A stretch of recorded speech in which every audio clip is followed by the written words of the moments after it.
हरि ओम नमो शिवाय। दोस्तों, मैं ये कामना करता हूँ आप और आपका परिवार सब कुशल मंगल होंगे। दोस्तों, आपका हमारे YouTube चैनल ज्योतिष ज्ञान पर बहुत बहुत स्वागत है।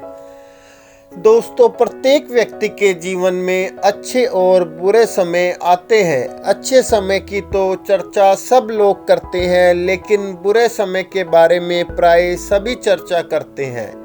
अक्सर लोगों को कहते सुना होगा कि मेरा समय बहुत खराब चल रहा है, समझ में नहीं आ रहा क्या किया जाए, कैसे अपने बुरे समय को अच्छे समय में बदलूं।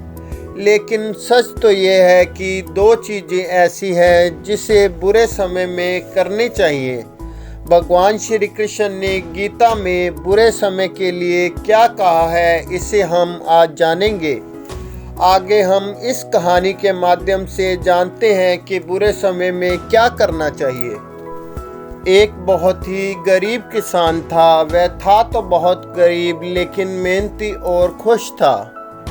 वह रोज सुबह उठकर मंदिर में जाकर 10 मिनट भगवान के आगे हाथ जोड़कर प्रार्थना करता। उस किसान की पत्नी भी हर रोज उसके साथ मंदिर जाती। प्रार्थना करके वह सारा दिन अपने खेतों में काम करता। उसका जीवन बहुत अच्छा चल रहा था। अपनी मेहनत से वह कुछ ज़्यादा तो नहीं कमा पाता था, लेकिन फिर भी जितना भी कमाता था उसमें से कुछ पैसा लोगों की भलाई के लिए लगा देता था। एक दिन उस किसान के गांव में बीमारी फैल गई। उस किसान का इकलौता बेटा बीमार पड़ गया।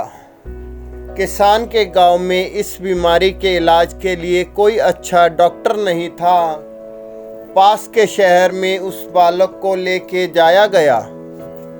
शहर के इस अस्पताल का इलाज बहुत महंगा था। उस बेचारे किसान के लिए अस्पताल और डॉक्टर का खर्चा आदि दे पाना बहुत ही मुश्किल था।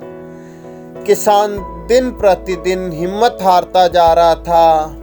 एक दिन अस्पताल में बैठे वह इतना हताश हो गया कि वह जोर जोर से रोने लगा। साथ ही कहने लगा कि पता नहीं भगवान मुझसे किस चीज़ का बदला ले रहा है। वह कभी खुद को कोसता, कभी भगवान को कोसता। लेकिन किसान की पत्नी का भगवान पर अटूट विश्वास था। लेकिन किसान को आशा की कोई किरण नजर नहीं आ रही थी। अस्पताल की कुछ ही दूरी पर एक मंदिर था। किसान की पत्नी हर रोज उस मंदिर में प्रार्थना करने के लिए जाती थी, लेकिन किसान का मन प्रार्थना करने का नहीं करता था। डॉक्टर ने उस किसान से कहा कि बच्चे के इलाज के लिए 10,000 रुपये की आवश्यकता है, पर किसान के लिए इतनी बड़ी रकम इकट्ठा कर पाना मुश्किल था। किसान की पत्नी अब भी मंदिर जाती थी। वह भगवान के आगे हाथ जोड़कर प्रार्थना करती उसका पुत्र ठीक हो जाए। एक दिन मंदिर में एक सेठ आया। उसने किसान की पत्नी को कहा कि उसने किसान की बात उस दिन अस्पताल में सुन ली थी। सेठ को बातों ही बातों में पता चला किसान को 10,000 रुपये की ज़रूरत है।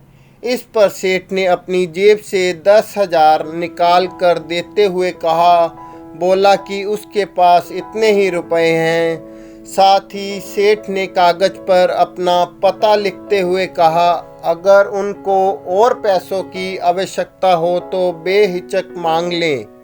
महिला ने उत्तर दिया, कागज की कोई आवश्यकता नहीं है।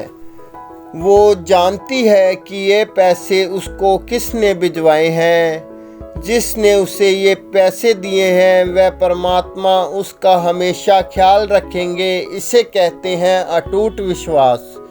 यह सबसे ज़रूरी है, जिसे अक्सर हम खो देते हैं। भगवान श्री कृष्ण गीता के 9वें अध्याय के 22वें श्लोक में कहा है कि जो मनुष्य मेरे पर मन लगाते हैं, मेरा ध्यान करते हैं, मैं उनको वो प्रदान करता हूँ जो उनके पास नहीं है। साथ ही जो उनके पास है मैं उसकी रक्षा भी करता हूँ। इसीलिए यह बात बहुत ज़रूरी है कि हम अपने बुरे वक्त में परमात्मा पर भरोसा रखें। इसके अलावा गीता के दूसरे अध्याय के 14वें श्लोक में कहा है कि सुख और दुख भाव इंद्रियों से निकलता है। यह मौसम के समान है, यानी सुख और दुख दोनों ही हमेशा नहीं रहेंगे। इसीलिए हमें सुख और दुख का समान भाव से सामना करना चाहिए। दोस्तों, हम अपने चैनल पर इस प्रकार की ज्योतिष से जुड़ी वीडियो बनाते रहते हैं। अगर आपको हमारा ये वीडियो पसंद आए तो चैनल को सब्सक्राइब करें, बेल आइकन को प्रेस करें ताकि वीडियो की नोटिफिकेशन सबसे पहले आप तक पहुंच सके। अगर आपका कोई सवाल है तो हमें कमेंट बॉक्स में पूछ सकते हैं या व्हाट्सएप नंबर पर कांटेक्ट कर सकते हैं। आप अपना प्यार यूं ही बनाए रखें। आप सबका बहुत बहुत धन्यवाद।